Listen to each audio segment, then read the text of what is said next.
Bueno, entremos de lleno en este tema. En esta revisión vamos a explorar uno de los procesos, la verdad, más increíbles de toda la embriología humana, el desarrollo del riñón. Y es que formar este órgano tan sofisticado, que filtra hasta 180 litros de sangre al día, no es cualquier cosa. No ocurre de forma aislada. Más bien, es el resultado de un diálogo celular recíproco y súper constante. Pensemos que es como un baile, con un equilibrio delicadísimo, donde dos grupos de células totalmente distintos tienen que comunicarse a la perfección para construir tanto las nefronas como el sistema colector. A lo largo de este análisis vamos a desmenuzar esta narrativa biológica y a revisar las señales moleculares que orquestan todo esto, paso a paso. Nuestra agenda de hoy cubre 5 etapas lógicas. 1. El origen del riñón definitivo. 2. La interacción entre la yema y el mesénquima. 3. La señalización molecular y ramificación. 4. De vesícula a nefrona. Y 5. La vascularización y su enorme relevancia clínica. Número 1. Origen del riñón definitivo. Todo arranca en el mesodermo intermedio de la cresta urogenital, y este desarrollo ocurre rapidísimo, en 3 fases sucesivas con una precisión de relojero. Primero, por ahí del día 22 de gestación, aparece el pronefros, que es básicamente una estructura vestigial que desaparece casi enseguida. Luego, súper rápido, hacia el día 24, surge el mesonefros, que nos echa la mano con una filtración temporal durante esa etapa embrionaria. Y finalmente, llega el protagonista absoluto. Entre las semanas 5 y 6 emerge el metanefros, que es el que se convertirá en el riñón definitivo. Un dato súper curioso es que aunque nace en la región pélvica, el metanefros migra hacia arriba, llegando a su posición lumbar definitiva por ahí de la 8ª semana. Al observar la trayectoria cráneo-caudal, notamos que las primeras estructuras, el pronefros y mesonefros, se forman en la parte superior junto al conducto de Wolff. Pero el verdadero espectáculo está en la parte inferior. El metanefros nace de un brote, una excrescencia en la parte más distal de este conducto de Wolff, a la que llamamos yema uretérica o primordio ureteral. Y esta yema es la que va a interactuar cara a cara con el tejido vecino, el famoso mesénquima metanéfrico. Pasemos al punto 2, interacción, yema y mesénquima. Aquí es donde se pone bueno, porque esta es la dualidad fundamental del desarrollo renal. Tenemos a dos actores principales, y todo el epitelio de nuestras vías urinarias viene exclusivamente de ellos. Por un lado, la estirpe del epitelio ureteral, que va a empezar a ramificarse una y otra vez para formar absolutamente todo el sistema de conductos colectores.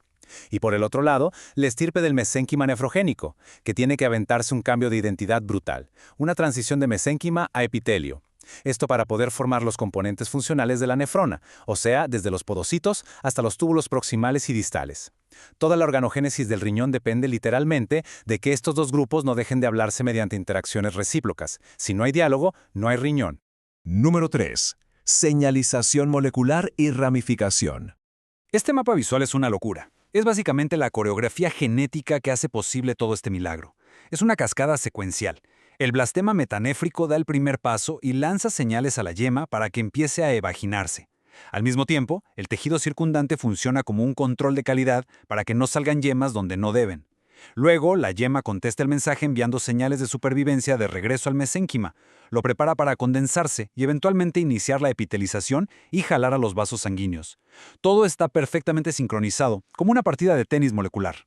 Para que esto quede súper claro, sobre todo porque es material clásico de examen, vamos a ver quién secreta qué. El mesénquima arranca soltando GDNF, que es atrapado por el receptor RET en la yema uretérica, y ¡bum!, la hace crecer. La yema, para devolver el favor, secreta WNT9B y FGF9 hacia el casquete del mesénquima, manteniéndolo vivo. Ya condensado, el mesénquima usa WNT4 para obligar a sus propias células a volverse una vesícula epitelial. Y ya al final, cuando la nefrona va tomando forma, el podocito inmaduro libera BIF para llamar a las células endoteliales y armar los capilares. Es un trabajo en equipo espectacular.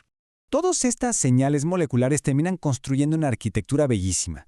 Gracias a la señal de RT, la yema uretérica empieza a ramificarse a una velocidad impresionante, primero de forma simétrica y luego asimétrica, creando los conductos colectores, los cálices y la pelvis renal. Se va expandiendo dentro del mesénquima. La verdad, muy parecido a cómo crecen las ramas de un árbol buscando la luz del sol. Sección 4.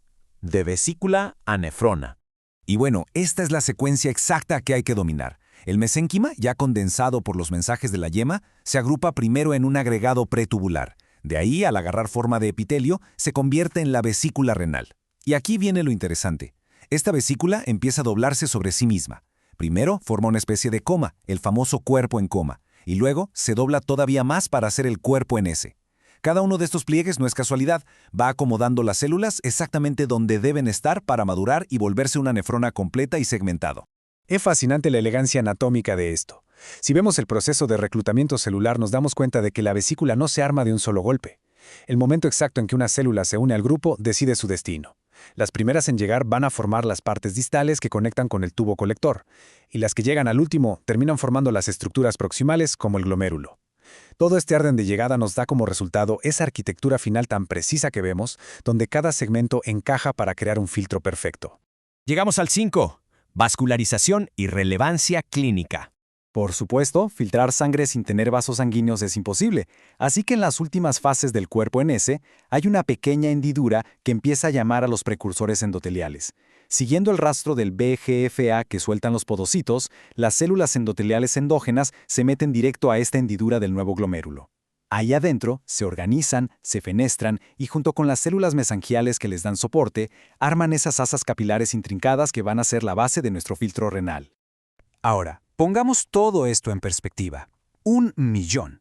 Desde el primer brote de la yema hasta que el capilar glomerular está maduro, toda esta danza exacta de interacciones se repite entre 600.000 y más de 1.000.000 de veces por cada riñón fetal humano. Es una escala masiva de producción biológica. Y aquí está el por qué esto es absolutamente crucial en la vida real, en la clínica.